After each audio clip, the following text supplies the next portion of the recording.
us on Facebook at Daunta A. Long. Follow us on Instagram at Daunta Long. Follow us on YouTube at Daunta A. Long. Thank you for tuning in to LongTalk.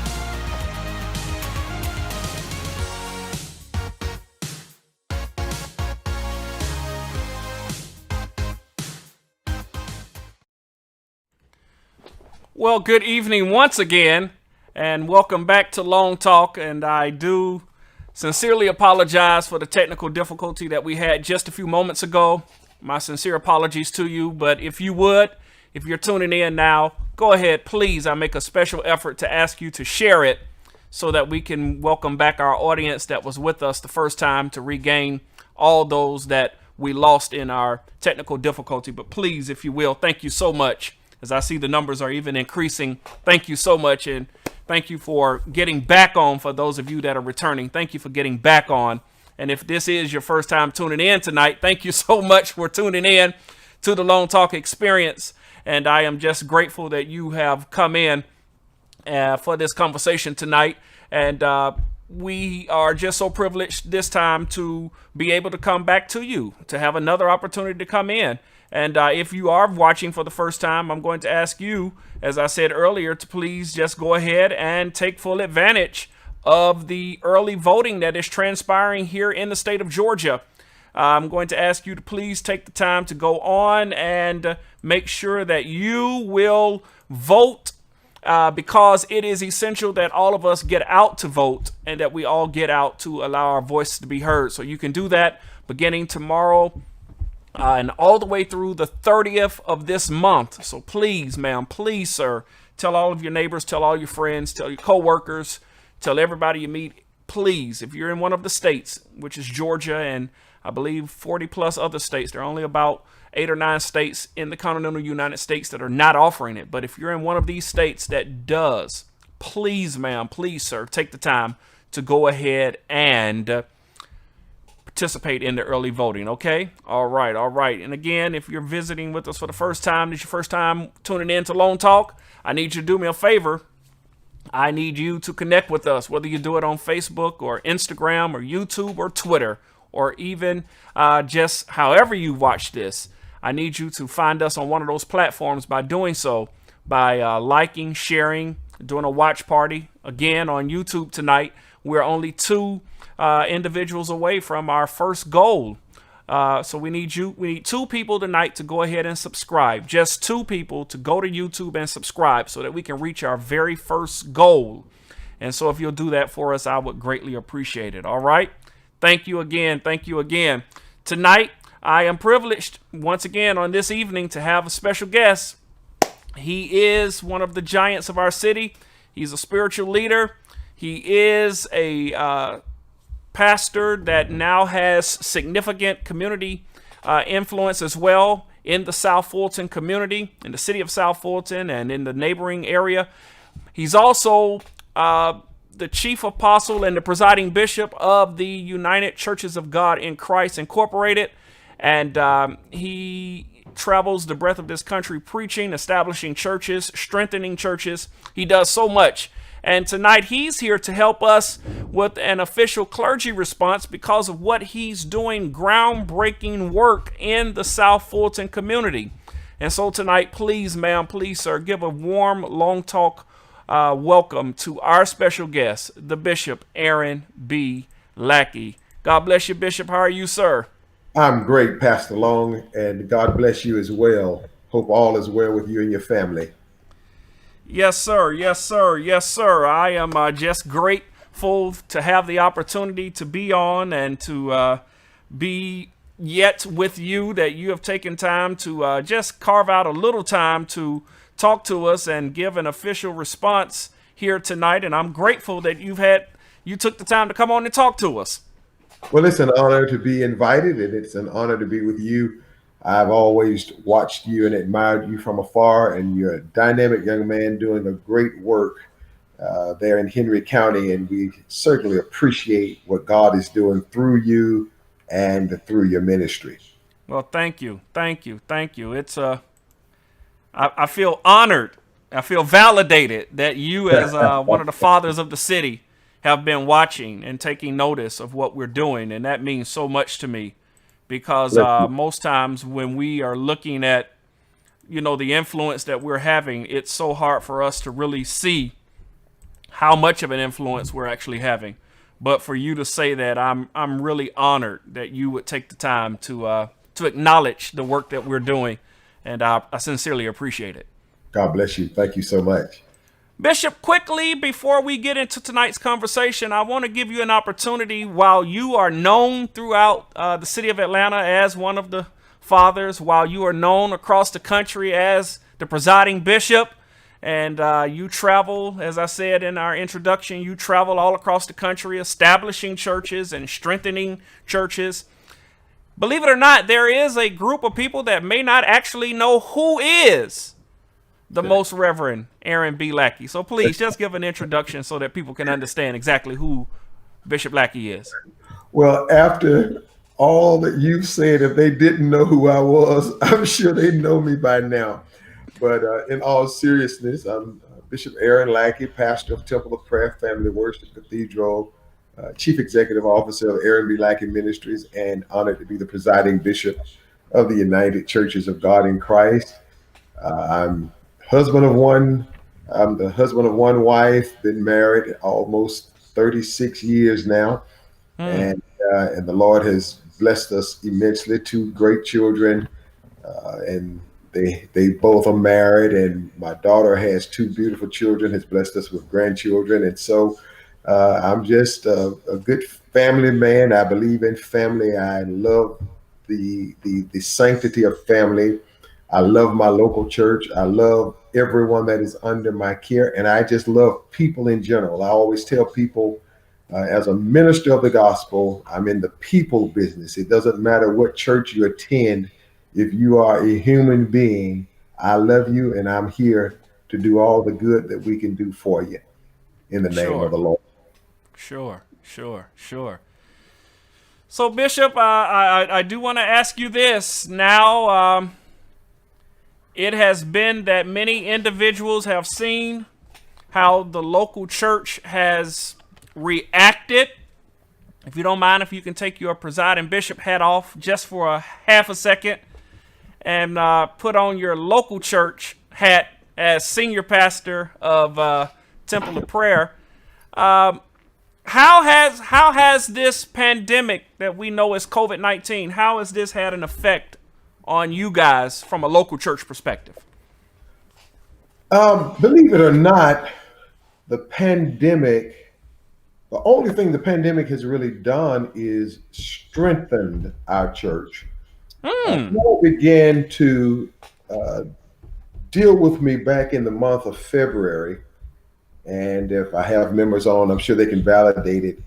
And for the month of February, every Wednesday night and every Sunday morning, I taught a lesson on being imaginative. Had no idea why, but it just would not leave my spirit. And the truth passed along. By the time the end of February came, I was tired of hearing me talk about being imaginative. So I can only imagine that the congregation was tired of hearing me talk about it being imaginative. And one of the things I asked them to do during the month of February was to write down 100 ways that they can do the same thing that they are doing in a different way. Just expand your mind, think of creative ways to still function, to survive if everything was to radically change.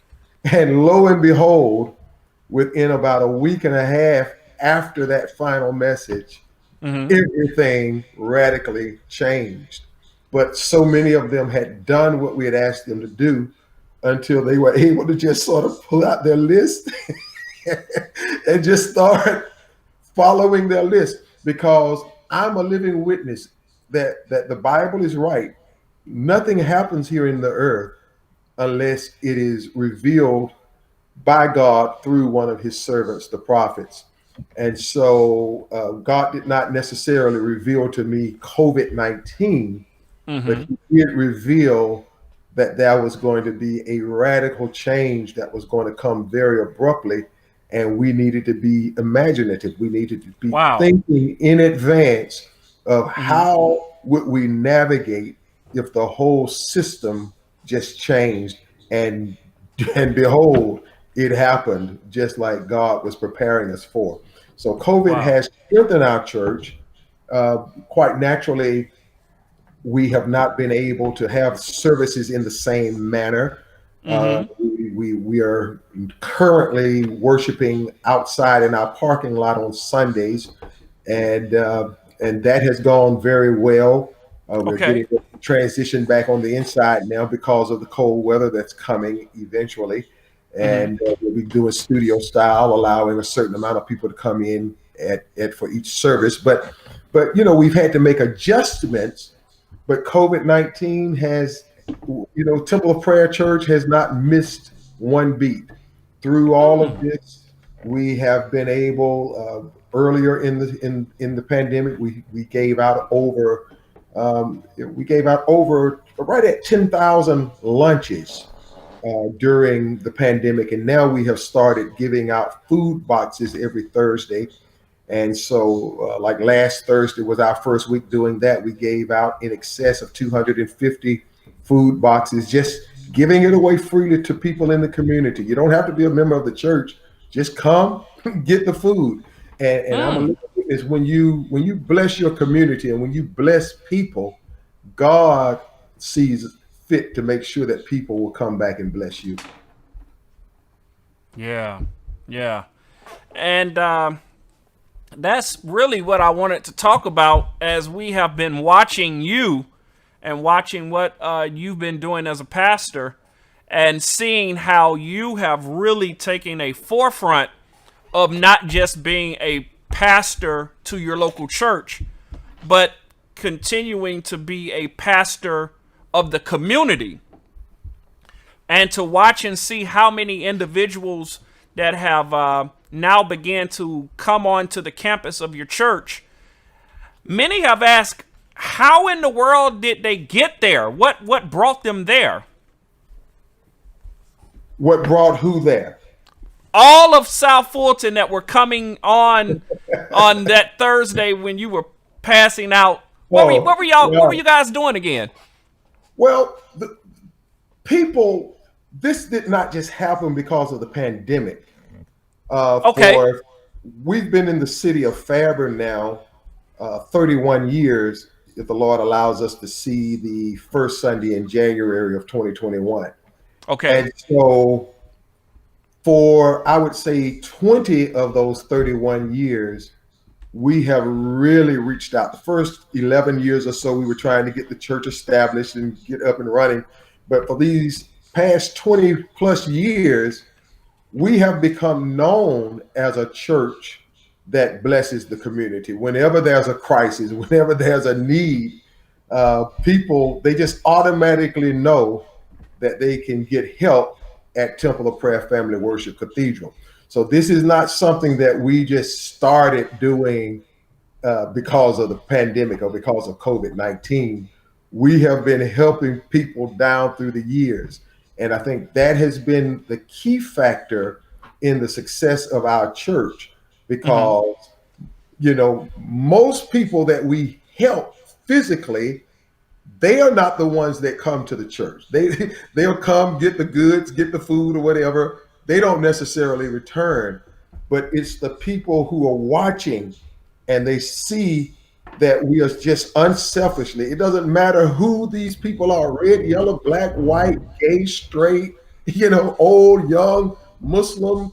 This past summer, we gave, you normally think of the Nation of Islam giving food to churches and doing things like that. But Yeah. God put us in a position where we were able to give probably, I'm thinking, 700 lunches to the Nation of Islam for them to help distribute in their communities where some of their temples were. See, so Wow.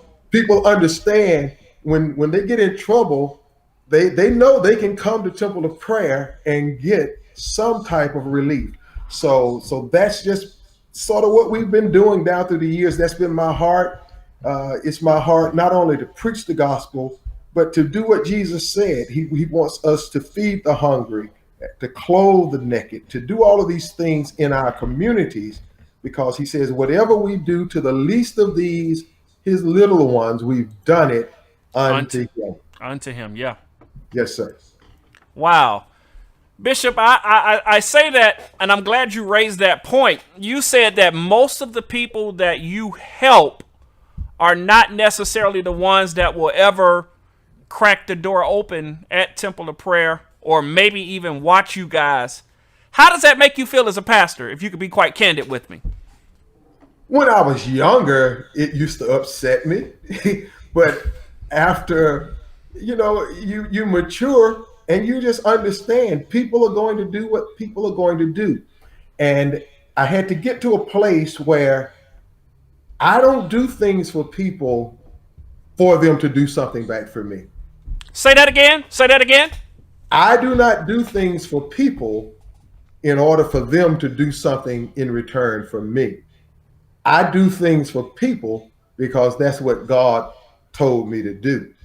And so their response is totally irrelevant to me. Their response, it doesn't faze me at all. Their response or lack of response, it doesn't matter, because I'm not doing it so much for them to respond. I'm doing it because that's the charge that God has put on my life. And the more I give, I've gotten to a place in my life and in ministry where I can truly say, see, when I was younger, I used to hear what older people said, but I know now you can't beat God giving. And the more we give, the more God touches people's hearts and they just give back to us. And so I'm a living witness of that. Oh my. So if you don't mind, put your presiding bishop's hat back on. And what would you say to pastors like myself that are just saying we're trying our very best to serve our community, but seemingly we are not seeing the results to advance our local church per se? Is it fair of what you said earlier? We shouldn't do this to try to gain additional membership or supporters or even financial donors? Let me say it like this. You just want to do what God told you to do. And so I think to give a person food with the expectation that they are going to join your church is wrong. You give the person food because they are hungry.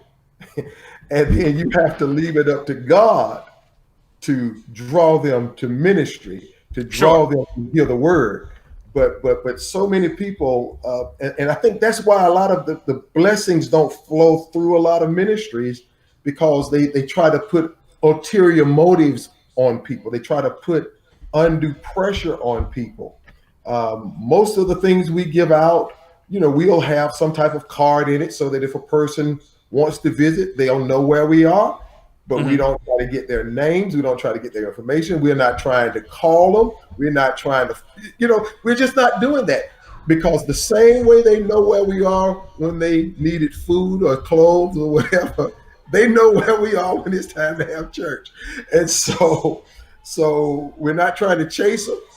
We're not, we're just not doing that, because the more we do for people, the more God turns around and does for us. And and that's just a fact. That's just a fact. Boy, you're talking good, Bishop. I gotta be honest with you. I've always wondered, why do so many of us get so upset when we don't see the desired return, like more members, more of a budget, because we do and help others? Why do we get so upset? And you're suggesting is because we have the wrong motives. I really am, because what you'll find is, even though the people you may have given the assistance to, they may never come, but God will touch the hearts of other people and they will come. There has never been a food giveaway that we have had where by the time that giveaway was over, people from the community, many of whom did not come to get any food, but people driving by and just seeing what was going on. Many times they were not even members of the church, or some of them had never even known who we were, maybe new to the city, new to the community. But many times they will stop in and ask, who is the pastor? And then it blows them away because they see that I, as the pastor, even though I'm the bishop, I'm the presiding bishop, but with these things, I'm still relatively young. I'm in middle age. You made me sound, you told me, but I'm one of the fathers of the city, man. You make me feel like I'm about 97 years old. But I do understand where you're coming from. But as a bishop, I'm right there with my people. I'm right there with my volunteers. And I'm right there. I'm slinging boxes. I'm doing whatever I can do. And that's just always been the way I've done it. Now, I have, quite naturally, I have a much more advanced staff now than I did years ago. So I'm not going to sit here and act like I do as much manual labor as I used to do years ago. I don't, but I'm still there with them. I don't just ask them to go out there. Sure. I'm with them. And so when people come and they'll see that the pastor is there, without fail, we're going to always get donations just from doing what God told us to do. But the motive rather is not going out there to make money. We're not out there giving food away to get donations or to get members. We're giving food away because people are hungry. Pastor Long, this past week, last Thursday, we did our first big drive in a couple of months. We hadn't done anything in a couple of months.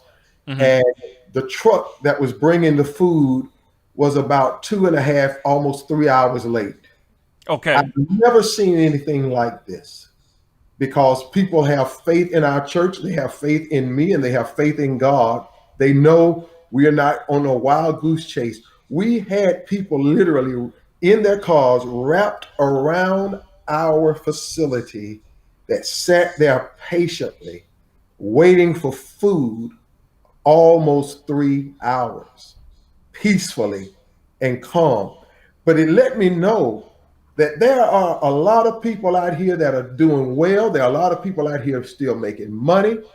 But when I saw that last Thursday, people sitting in their cars patiently waiting on some food, it let me know that there are a lot of people that are still hurting. It's like we have two Americas right here side by side. We got one America that's prospering and another America where people are impoverished and they're becoming more and more poor every day.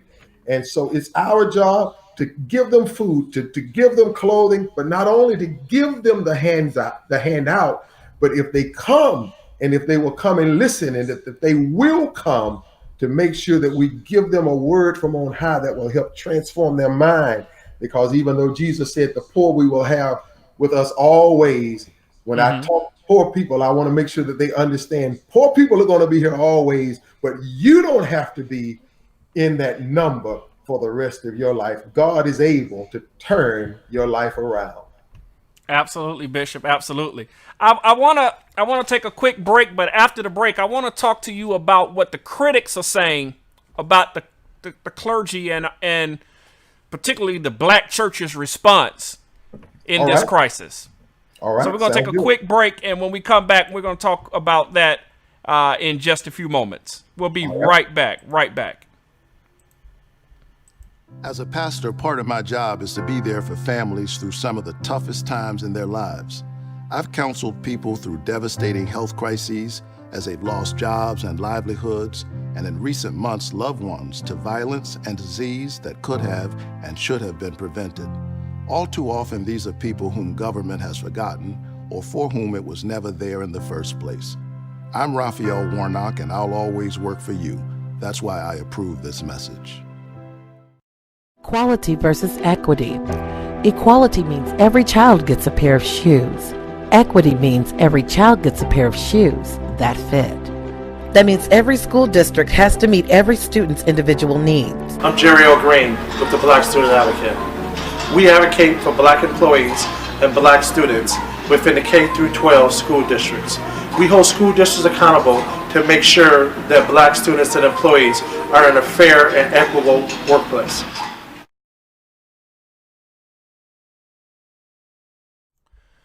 We're back here tonight on Long Talk with our special guest, the Bishop Aaron B. Lackey. And tonight, Bishop, I am just so privileged and so thankful to hear that Temple of Prayer has continued to be a beacon of light in the South Fulton County area. And before I get to the critics, I want to ask you, what advice would you have to other pastors and faith leaders who are looking to try to get involved but just don't know how? They look at what you're doing at Temple of Prayer and look at other ministries that have trucks coming and giving out food and clothes and things, and just saying to themselves, boy, I would love to do something like that. What advice would you have for them? I would advise them to start right where you are. Don't despise the small beginning. Secondly, I would advise them to establish meaningful relationships with the governmental officials in their cities and in their counties. Much of what we're able to do as it relates to food especially is a partnership between government and the faith community, because governments, they have far deeper pockets than many of our churches. I mean, you think about it with the church, we are asking people to give a tithe, to give a tenth, and we trust them with that. Government, they're going to take theirs off the top before you get yours. So they are operating with far greater resources. And many times when they get various shipments and things that will come in, governments don't want to be responsible for dispersing it throughout the community, but they are able to actually get more things than some of our independent churches are able to get at one time. So they're always looking for partners in the faith community, partners in non-charitable organizations, in nonprofit organizations, I should say, or charitable organizations that will actually get the goods out into the community. So definitely establish meaningful relationships with the political officials, the elected officials in your community, and just to let them know that you have a heart to help your community, you have a heart to help people, and that way when resources come their way, they don't mind allowing you to partner with them, because they know, and then once you get that relationship and they give you the opportunity, you can't take the stuff and just only give it to your members, and you taking stuff home and you putting it in your deep freezer. No. You got to get it out there in the community, because the more you give, the more they'll make sure you're able to give. Wow. And Bishop, again, from what we were able to see last week, it didn't look like you had a lot if you wanted to take it home and put it in your deep freezer, because as you said earlier, the need was so great even in the South Fulton community. Yes, sir. And it's amazing, because don't allow the big pretty homes to fool you. There are a lot of people who are living in very nice neighborhoods, but they're struggling right now. They're going through some very difficult times right now. They're going through because of the type of jobs they have. When we think about it, there are many of us who are more what society would call professional people, and we work more so with our minds as opposed to with our physical hands, and we supervise and we manage others. But you have a lot of people, especially in our communities and in the Black communities, that may not necessarily be in management. They may be in supervision, but they're not always in management, and they're still having to work with their hands. They don't have the luxury of working from home. They don't have the luxury of signing in on a computer and being able to do whatever they're doing. So many of their jobs have been eliminated. Many of their jobs they've lost in this pandemic because people are not able to come together like they once did. So they're doing everything they can do to hold on to these houses and hold on to these cars, And so a lot of times we'll think because the neighborhoods are nice, that people are not in need. But sometimes the people in the nicer communities are actually in greater need than people in some of the poorer communities, because people in the poorer communities are already getting governmental assistance. But those in those nice homes, they're out there having to get it. They're having to work hard to try to keep what they have. All right. Oh my, what an interesting dynamic. And as you raised earlier, and it really appears that we're living in a very divided community of basically and most candidly saying the haves and the have-nots. And the have-nots. Amen. And even for you in Fairburn and where I'm situated in McDonough, we're literally and virtually seeing the same thing, where no matter how nice the neighborhood is, the need is still great. And persons are in need of food, financial assistance, medical assistance. Yes. Just I know your phones ring off the hook with benevolent appeals, as ours has at our church. And this really speaks again to just people are hurting.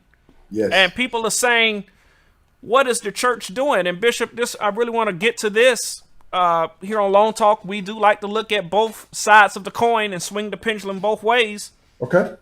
There are quite a few people out here saying, oh, Daunta Long and Bishop Lackey, they full of hot air. All they trying to do is keep them nice suits and them fancy cars they drive, even though I don't wear the best suits, nor do I drive the best car. But they think that we are taking all the money and really not addressing the real needs of our community. What's your take on that, Bishop? What's your take? Well, that sometimes is the perception of people. I had my church laughing a few years back. I told them, I said, I wish I could get everything coming through Temple of Prayer. You talking about would be in a really good financial situation. But they forget that church, as much as we don't like to talk about this side of church, but church has a business dynamic to it as well. And with the church I pastor, we have a main building on the campus. We have a small chapel on the campus. We have a house on the campus. We have lots on the campus. We got a lot of property there that we are responsible for. And so people that they don't understand that with church, you're looking at mortgages, you're looking at insurance, and I'm sure you can identify with that. Just insurance on a church is one of the biggest ripoffs. It's just unreal what those premiums are, just to insure your church and to have all of the liability coverages and the protections and all of the things you need. And then you have your salaries for different workers. And, it's just, church there's a business side to church. And so you have to bring in a certain amount of revenue quite naturally to make things work. But what has always worked for me is the more we serve people, the more God allows revenue to come. And then in those times when I looked at it from the natural, and I would say, well, we're going to have to kind of cut back on this or cut back on serving. We're going to have to cut back on doing stuff like that. This is, when I was younger, and you're just looking at how we're going to make this thing work. And every time we would start cutting back on helping people, then we would notice that there was a major decrease in the revenue that was coming in. Wow. And so I found that there is a direct correlation between giving to the poor, giving to those that are in need, and then having all of your needs met. Pastor, you've been following us for a long time. You know, on Christmas, during the Christmas season, this will be our 5th year doing this. We do a Christmas giveaway.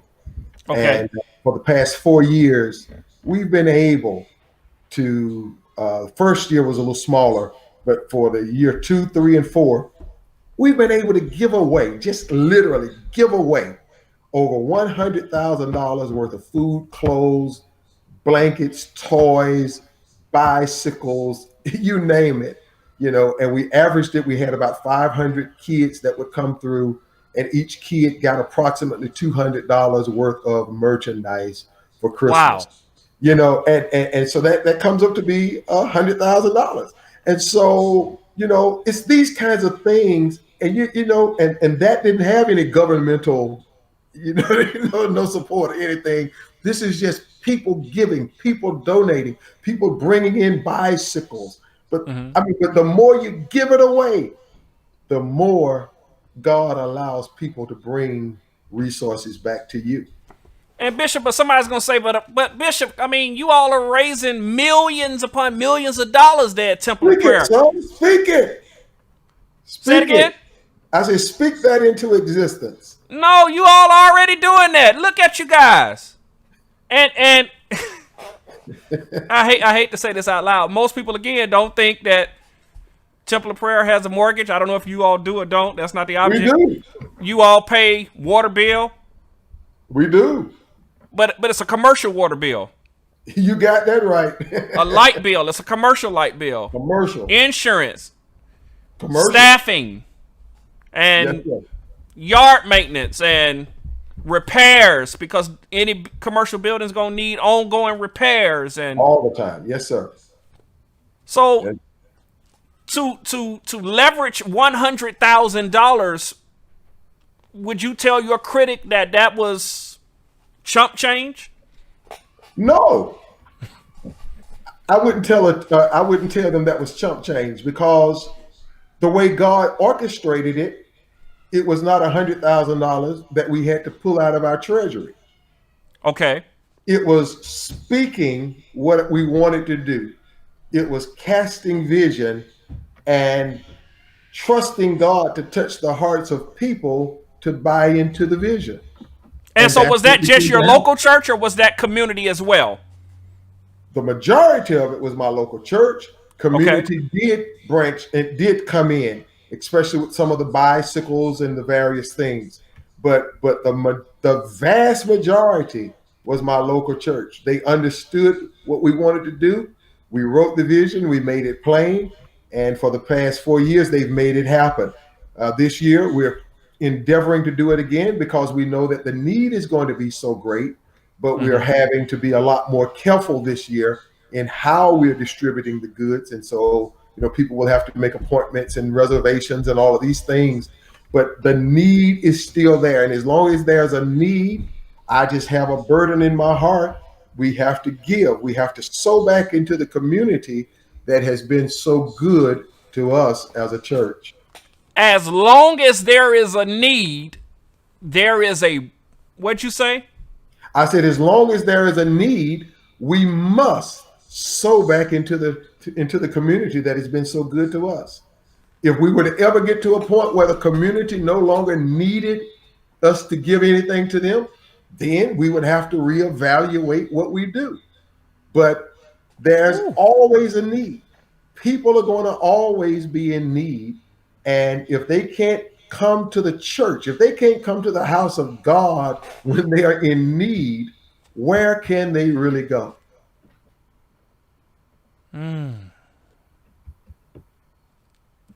So you're saying that your response to the crisis is you're available.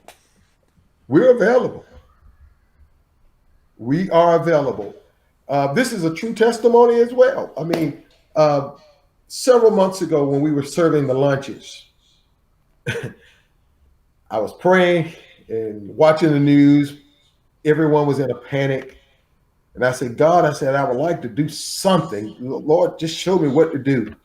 And the Lord asked me, would you like to feed the people? And instead of me saying yes immediately, Pastor Long, I'm trying to figure it out budgetarily. You know, this thing had just hit. We tried to see how the budget is going to be. How is the pandemic going to affect the church? Is it going to decrease our giving? So I'm like, well, God, you know, I would really love to do this, but God, I just don't know how we're going to do it. And the Lord spoke to me just as plain as I'm talking to you. I need to know, yes or no, do you want to feed people? And I said, yes, Lord.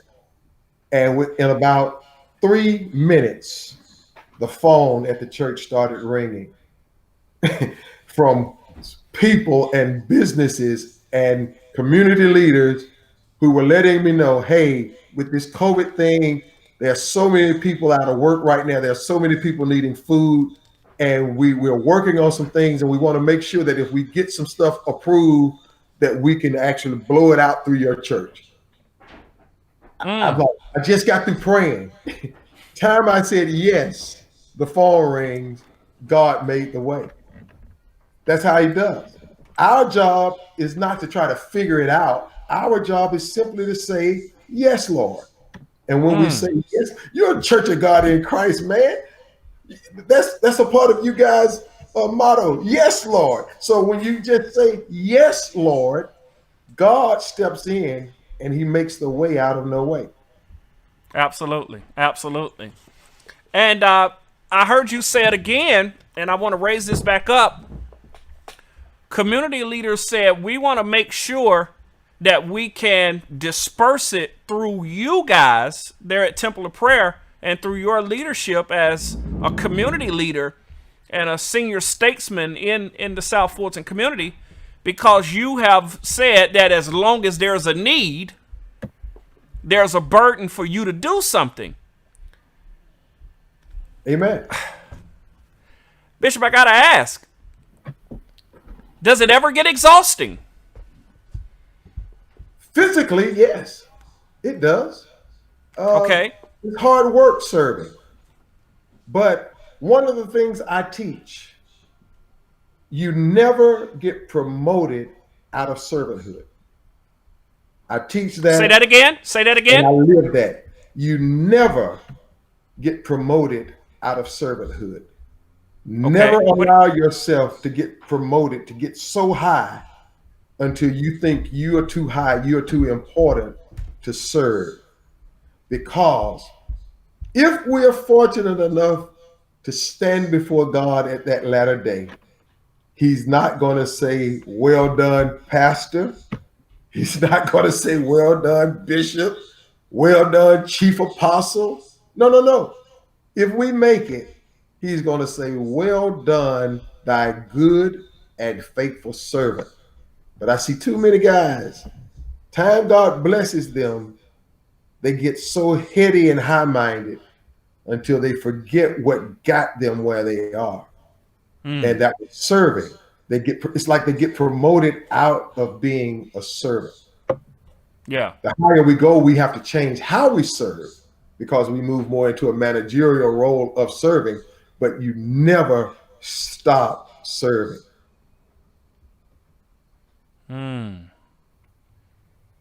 We never stop serving. Never. So what do you say to the pastor who says... You want to be the devil's advocate, don't you? Yeah, I mean, we're having a long talk. We're having a long talk. And this is not a show where we just agree with everything. And, you know, people have said, Long, you're really rough on your guest. And I hope I'm not being too rough on you, sir. You're fine. What are you saying to the person, to the pastor? That female pastor that says, man, this is too much. This is... Bishop, I know you've been going for 30 years, but I'm exhausted. So many people call. They need their rent paid. They need their mortgage paid. They need a light bill. I can admit to you, Bishop, there have been days when the phone rings off the hook, and my pastor and I have a little saying. We ask each other, how are these people looking us up?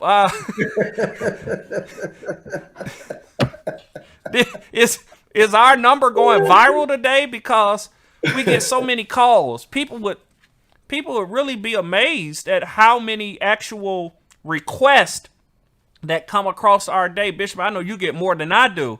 Oh God. But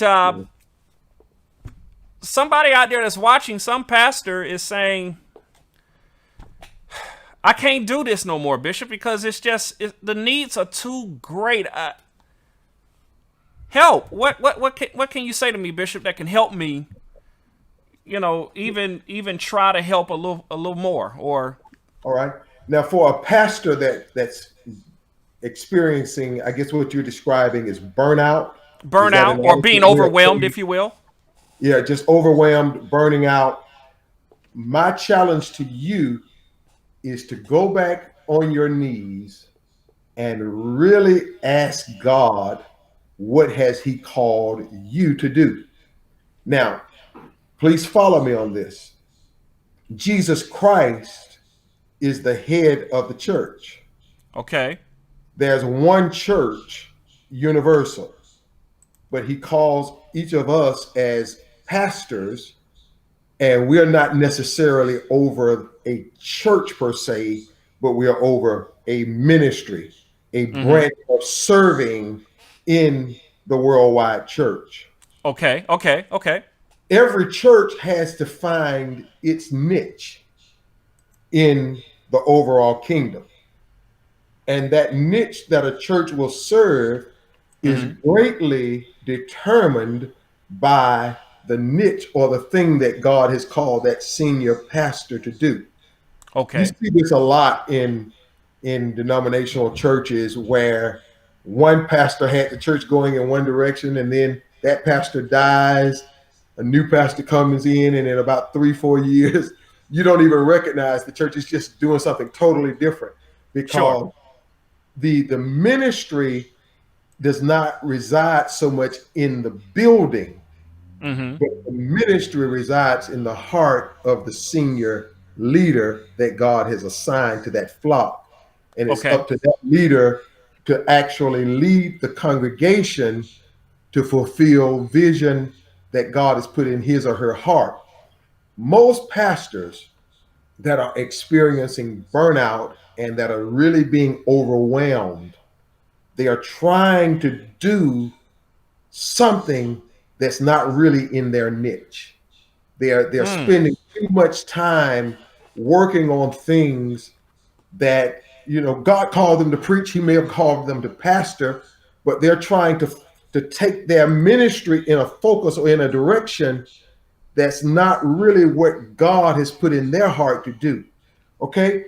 Every church can't do what I do. Every church is not going to be able to feed and do all of these things and giving away stuff at Christmas and all, because that's not in the heart of that senior leader. So if it's not in your heart, don't do it. You just tap into what God put in your heart, because the needs that I can't meet, well, you're different than I am. I can send them to you because you're fulfilling a whole different niche. You see what I'm saying? Absolutely. Man, I get so fulfilled because I work hard. Anyone who knows me, anybody that's around me, and anybody who works with me, they understand. If you go to hang out with Bishop Lackey, you got to roll them sleeves up and you got to get it. Okay, I work hard. But even though I work hard at what I do, I'm doing what God called me to do, and I never really have to go to work. Because what I'm doing, even though I'm working hard, it's not a chore to me. Wow. It's not working to me. It's fulfilling a calling. So I never really go to work. I'm just doing what I love doing. So, and that's what every pastor has to do. Find out, what would you really do if you weren't being paid?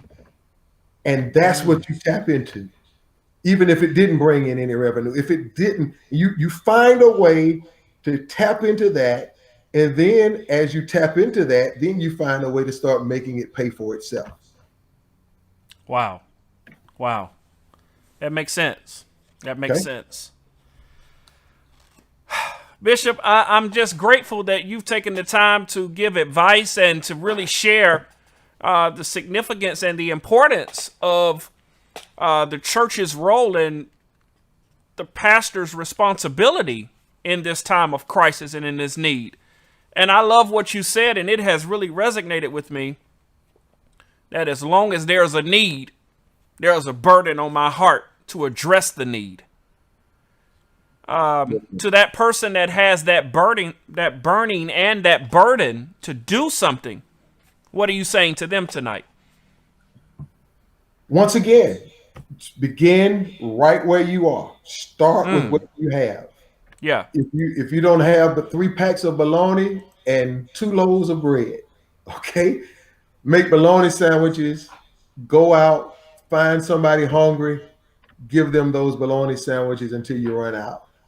Because, see, a lot of times we preach this to our congregation: give what you have, and watch God give it back to you multiplied.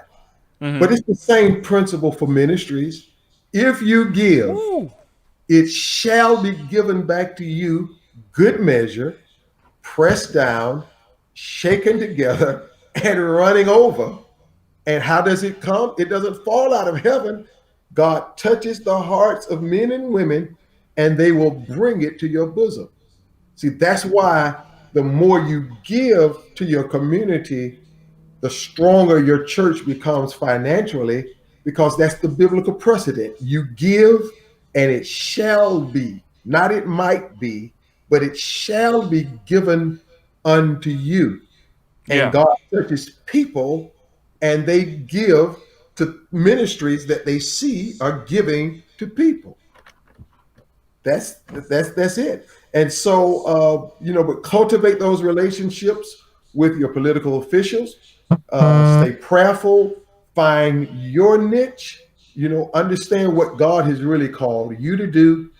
Don't compromise your teaching and your preaching, but be smart enough to understand that just because what you're preaching against sin, if a person is in need, even if they're in sin or if they are violating something that you're preaching, you can't make it a prerequisite that they get on their knees and tarry and call Jesus till they start foaming at the mouth before you give them some food. No, sir. If they're hungry, just feed them. Let God deal with all of that other stuff. You just meet the need, and God, He'll do the rest. He definitely will do the rest. And keep preaching about hope. During this time, this is not the time to necessarily be beating up on your members and sending everybody to hell. Make sure they understand that when they're coming to church, especially during this pandemic, that hope is there. God, something good is going to come out of this thing. So just use godly wisdom in the whole approach, because it's not just a giving piece. It's the whole package. It's the whole ministry package. Okay. That message of hope that resonates with the masses. Yes, sir. Yes, sir. Yeah. Bishop, thank you so much. And thank you for this opportunity. And man, I have thoroughly enjoyed this. And once again, I just think you're doing an awesome work there in McDonough. Keep up the great work that you're doing. Give our love to the wife, to the family. And we just decree the blessings of the Lord upon you, your family, your church family, and everything that you're endeavoring to do. God bless you. I receive it. Thank you so much, Bishop. Thank you. Thank you so kindly. Thank you. All right. Stick with us just for a few minutes, if you will. All right. Friends, tonight it has been a joy to have this meaningful dialogue and to just have a good conversation, a long talk with Bishop Lackey, who basically told us, as long as there's a need, as long as people are in need, there's a burden. There's a burden that we have even here at LongTalk. So many people are always saying to us, we need hope, we need inspiration, and that's why we bring these meaningful dialogues to you. Yes, we want to keep you informed. Yes, we want to make you aware of the current events. But our main focus as well is to inspire you, to give you hope, to just give you that level of confidence to know, as I simply say 1,000 times, everything's going to be all right. And so tonight you may be watching me, you may be in need, you may be going through, struggling, or you may be one that is looking for someone to help. I always see it from both perspectives. I swing the pendulum both ways. And so at whatever facet that you find yourself, if you're needing that help, please don't be ashamed. There is no shame in needing help, for we all need help. There are many places, like, as Bishop said tonight, if you're in South Fulton, Temple of Hope, if you're in the Henry County area, Seed Planters Church McDonough, other churches that are helping, not just churches, but other faith communities and other religious leaders and other civic leaders. So tonight, if you're in need, there are many resources that you can just reach out to. And if you're one that's needing to have, well, let me say it like this, you have a burden on you to help, then I want you to connect with us. Connect with Bishop Lackey. Connect with other people that you see.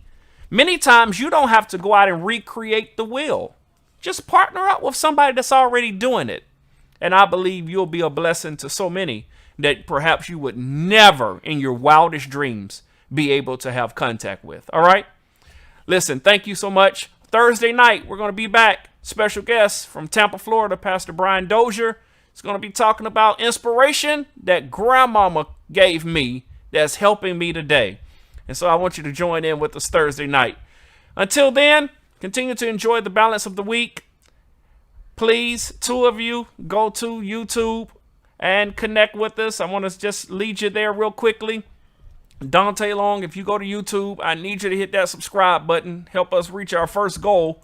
We're right there at the finish line, and I need two of you just to help me to get across so that we can continue to provide meaningful dialogue and content to our listening audience. Thank you for sharing. Thank you for all that did a watch party tonight. I really appreciate you. I appreciate your comments, and I'll see you on Thursday night. God bless.